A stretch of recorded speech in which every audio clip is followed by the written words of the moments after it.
Hi there, a bright and merry good morning to you all. Today's episode was fun to research and put together. I hope you enjoy it. Here we go.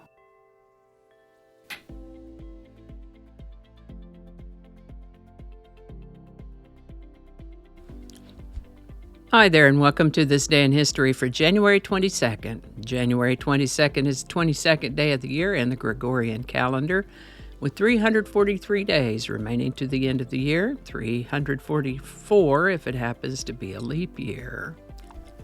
Today's word is leucistic. You may be familiar with the word albino, and I guess that's going to be something of a bonus word for us today. Albinos, or the condition of albinism, is a condition in which an organism is devoid of melanin.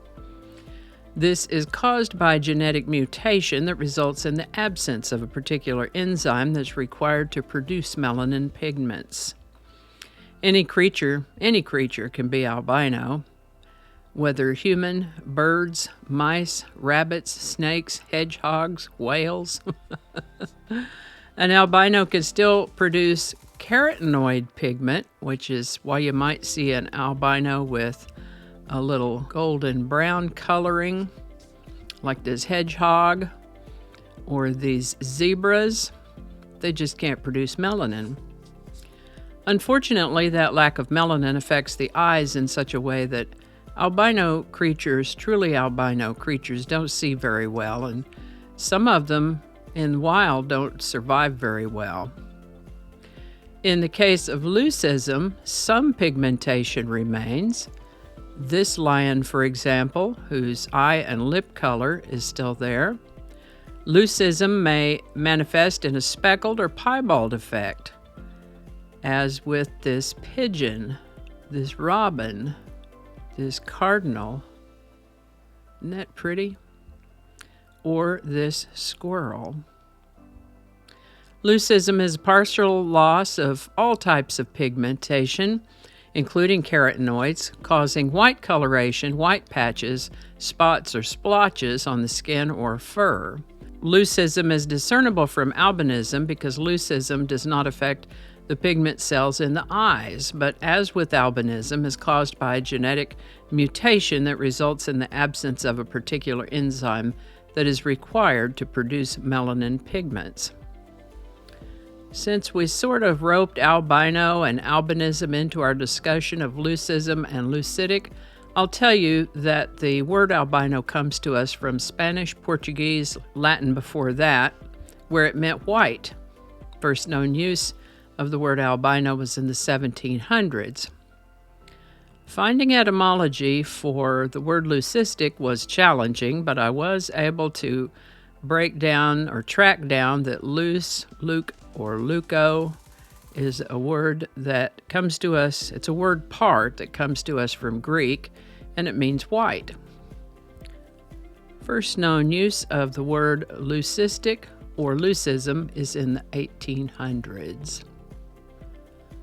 Mr. Bowers and I came upon the word leucistic in the course of watching birds out our back window.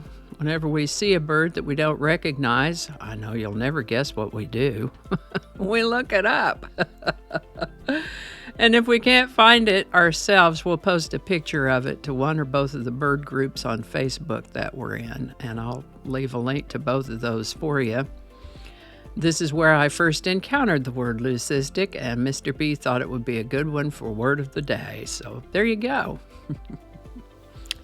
And with that, this is the birthday of singer-songwriter Sam Cooke, born January 22nd, 1931, in Clarksdale, Mississippi.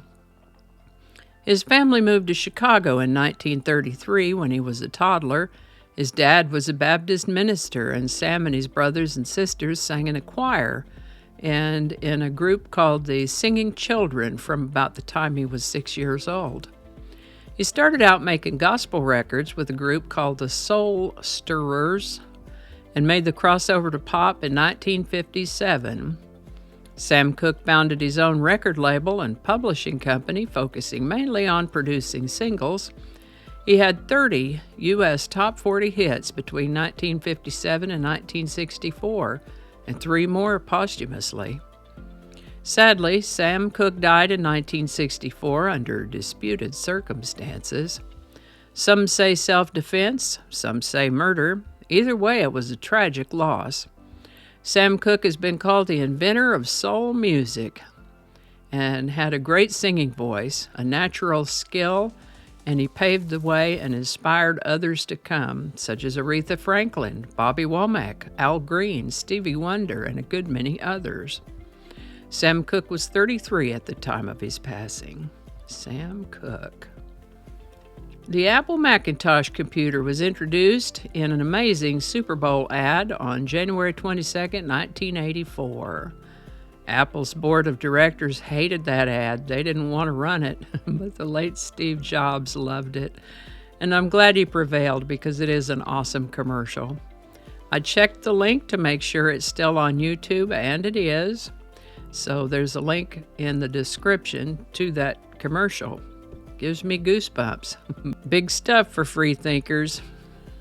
Dear Sam Cooke. Today we're going to talk about his song, You Send Me.